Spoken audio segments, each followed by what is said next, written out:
The Assam anthem is here. It's your boy Abhishek. ये आसाम है, यह हर गली में अच्छा ही है, और हो भी क्यों ना, यह हिंदू मुस्लिम सब भाई भाई है। आसाम को कहते हैं स्टेट ऑफ जॉय।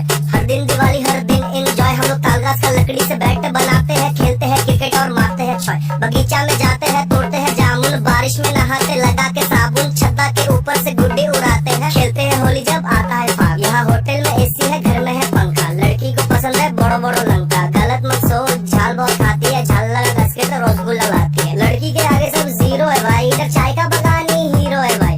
ये लोग इसके साथ फोटो खिंचाती है, हम लोग को देखकर भाव खाए खाती है। आसाम को दुल्हन का जैसा सजाते हैं, बिहू भी हम धूमधाम से मनाते हैं। आता है जब रमजान का महीना, साथ में इफ्तारी पार्टी में खाते। आसाम का यही सच्चाई है भाई, हिंदू मुस्लिम भाई भाई है भाई। অসমত থাকো আমি অসমীয়া ভাই, রিপ্রেজেন্ট আসাম, আমি ইন্ডিয়ান ভাই। আরে क्या बोलता भाई, दिस इज आसाम, चाय का बगान इन द आसाम।